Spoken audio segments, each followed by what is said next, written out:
Hi everyone. So for this activity we're going to be exploring the impact on the environment that we create from the foods that we choose to eat. So it's relatively simple. All you'll need to do is go into either your cupboard or your fridge or wherever you keep your food and find 10 items.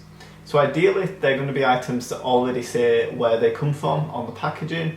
So fruit and veg is really easy for this. But if there's also things that are from a specific brand, so for example I'm going to be using a certain type of rice, then it can be quite easy to just Google and find out where they're from. So once you've got those 10 items, we can make a start. Okay, so I'll just show you the 10 things I've got just to give you a bit of an idea of what you could be using.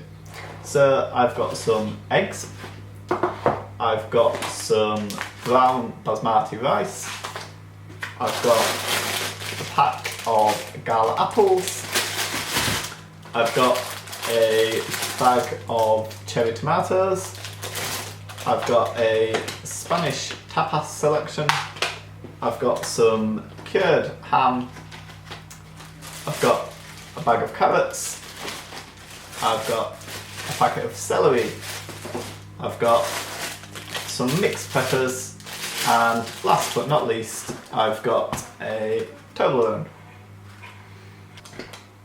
Okay, so once you've found your 10 items, all you need to do on a notepad is write them all down, just like that.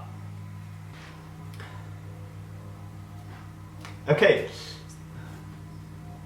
so once we've made our list and we've got our 10 items, we can begin having a look where they're from.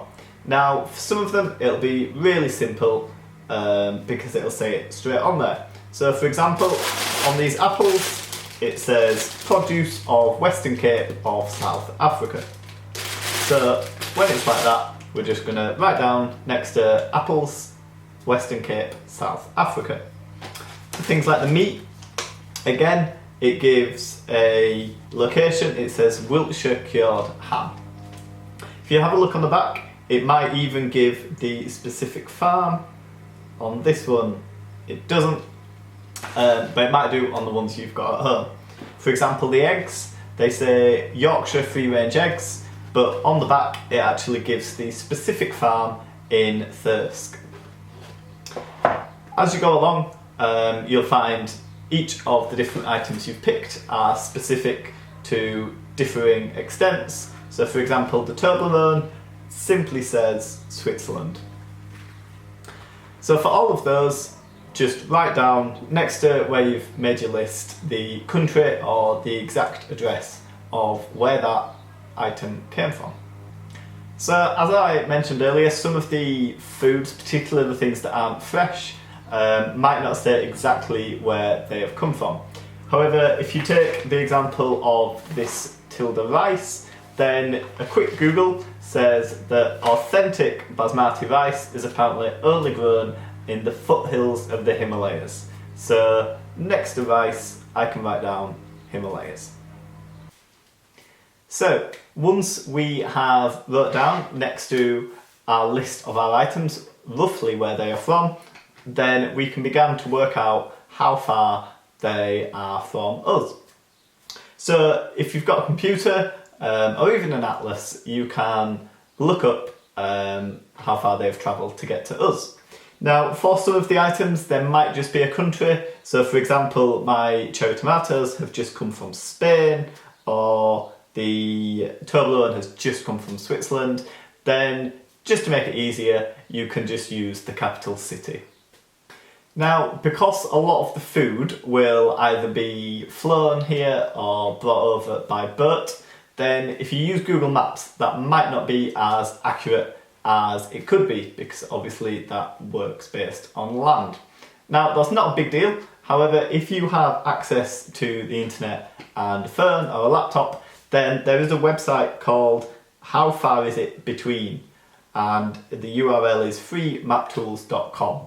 And it basically shows you as the crow flies, so as if a plane was bringing it here, how far between the point of origin and us. Okay, so once you've got all the distances, I'm doing mine in miles, you can do yours in kilometres if you like. Then you're just going to add all of that up. So once you've added all of that up, you will essentially have a relatively large number that says how many miles the food has travelled to reach you at your plate. Now you've got the total number, it's probably interesting for you to see that some of those items may make up a much bigger portion of how far those foods have travelled. So for example, my eggs have travelled just 32 miles from a farm in Thirsk.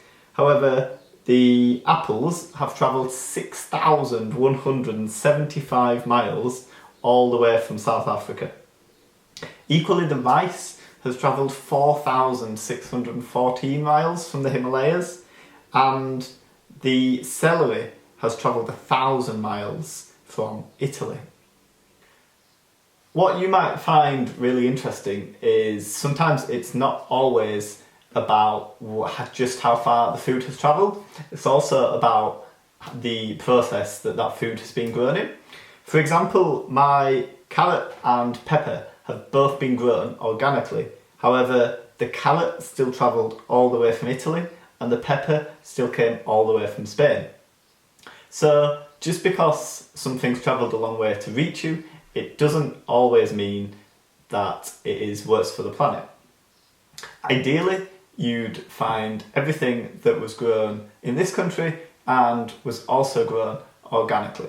However, it is worth noting that this tends to be more expensive, and so it's a balance of where the food was grown, how far it's travelled to get to you, but also how affordable and practical it is for you depending on your circumstances.